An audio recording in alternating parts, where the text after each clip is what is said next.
Wenn du Livestreams für dein Unternehmen einsetzen möchtest und dabei die größtmögliche Reichweite erzielen willst, hast du sicherlich schon über soziale Medien nachgedacht. In diesem Video zeige ich dir, welche Plattformen in Frage kommen und welche Vor- und Nachteile sie haben.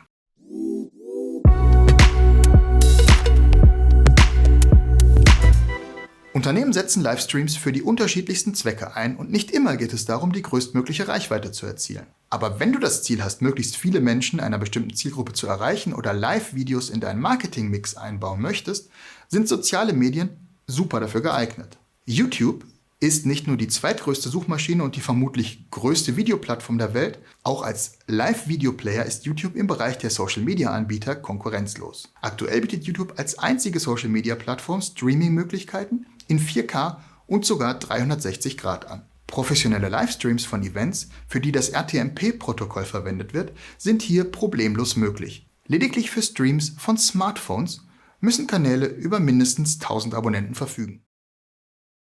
Bestehende Abonnenten werden über Livestreams benachrichtigt und auch andere, die sich für dein Thema interessieren, können dein Livestream auf YouTube ganz leicht finden. Einer der Nachteile von YouTube ist die Werbung. Sie kann ohne dein Zutun in deinem Stream eingeblendet werden und auf der YouTube-Seite werden deinen Zuschauern viele Vorschläge gemacht, was sie sonst noch anschauen könnten, nämlich nicht deinen Stream. Facebook ist noch etwas größer als YouTube, was die Nutzerzahl angeht. Aktuell sind es 2,7 Milliarden aktive Nutzer weltweit. Und auch in Deutschland ist die Reichweite enorm. Facebook-User lieben, genau wie alle anderen, Live-Content. Als Unternehmen stellst du Livestreams auf deiner Unternehmensseite ein. Da sich Facebook Live-Events planen und lange im Voraus veröffentlichen lassen, ist Facebook besonders gut für die Bewerbung digitaler Events geeignet. Wie bei YouTube kann auch bei Facebook Live gechattet werden. Der Vorteil aber, wenn Nutzer kommentieren in deinem Live-Event, sehen das unter Umständen auch deren Freunde und werden vielleicht dadurch auf dein Event aufmerksam. So entsteht möglicherweise ein viraler Effekt für Events. Außerdem besteht die Möglichkeit, Umfragen durchzuführen und so die Interaktion nochmal zusätzlich zu befeuern. Streams auf Facebook können spontan per Smartphone oder professionell per RTMP durchgeführt werden. Die Übertragungsqualität ist mit maximal 720p Auflösung schlechter als bei YouTube. Das zweite soziale Netzwerk aus dem Hause Facebook ist Instagram. Livestreams folgen hier ganz der Influencer-Logik. Absender filmen sich selber mit dem Smartphone. Einfach, schnell, casual. Follower werden dabei automatisch per Push-Nachricht informiert, wenn du live gehst. Außerdem werden Livestreams nicht im Feed, sondern in den Stories ausgespielt, dem meistgenutzten Bereich von Instagram. Im Gegensatz zu YouTube und Facebook gibt es in Instagram keine offizielle Möglichkeit, mit professioneller Hardware zu streamen. RTMP ist nicht verfügbar, es sei denn, du nutzt bestimmte Drittanbieter-Software, die das auf Umwegen möglich macht. Dafür kannst du auf Instagram andere User in deinen Livestream zuschalten und dein Publikum kann direkt Fragen stellen oder mit Emojis kommentieren. Kommen wir zu LinkedIn. Wer Geschäftspartner und potenzielle Bewerber erreichen will, kommt an der Plattform längst nicht mehr vorbei. Seit 2019 ist auch das Livestreaming auf LinkedIn möglich, wenn auch nicht für jeden. Man muss sich erst als Streamer bewerben. Den Link dazu findest du in der Videobeschreibung. Außerdem erlaubt LinkedIn weder den Stream über ein eigenes Smartphone noch über RTMP die Standardschnittstelle für Livestreams. Stattdessen ist die Verwendung von Drittanbieter-Broadcast-Tools wie Restream, Vimeo Enterprise, Socialive oder StreamYard nötig.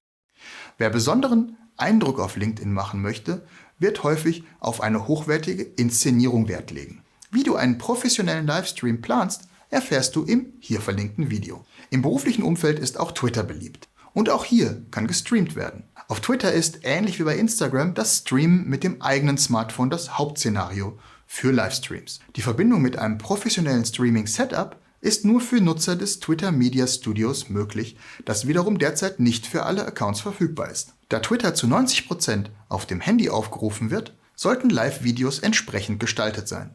Laut Twitter werden Videos auf der Plattform übrigens zu 70% spontan betrachtet, weil sie in der Timeline auftauchen. Wer sich mit seinem Publikum verabreden und kein Zufallsfund sein will, ist vermutlich auf YouTube, Facebook und LinkedIn besser aufgehoben. Ähnlich wie bei Instagram sollte man bei Twitter ein gutes Gespür dafür haben, wann die Zielgruppe online ist. Ein weiterer Fakt: Als effektivste Methode der Bewerbung von Twitter-Livestreams gelten kostenpflichtige Anzeigen.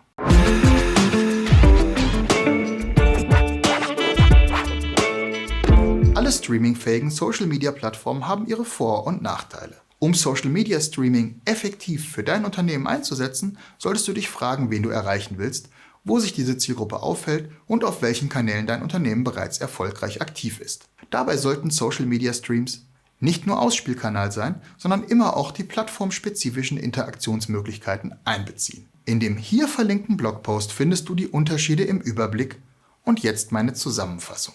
YouTube bietet technisch die größten Möglichkeiten und hat ein gemischtes Publikum. Der Fokus liegt auf Kanälen, den Nutzer nach Interesse folgen. Facebook ist Timeline-basiert und bietet die besten Möglichkeiten, Events zu planen und im Vorfeld zu bewerben. Viele Unternehmen haben hier bereits eine Nutzerbasis, die genutzt werden kann und sollte. Instagram funktioniert stark personenbezogen und für Brands, die ein junges Publikum ansprechen. LinkedIn verspricht ein fachlich interessiertes Publikum und viel Sichtbarkeit im B2B-Segment. Hier erreichst du Nutzer, die eigentlich kaum online zu erreichen sind. Twitter verbindet in gewisser Weise LinkedIn und Instagram und kann besonders gut für Live-Beiträge mit News-Charakter eingesetzt werden. Ich bin gespannt, was du über das Thema denkst und welche Erfahrungen du mit Firmen-Livestreams auf Social-Media-Plattformen gesammelt hast. Wenn dir das Video gefällt, lass uns ein Like da und gerne auch ein Abo. Wir sehen uns bei MindNet. Mit Videos mehr erreichen.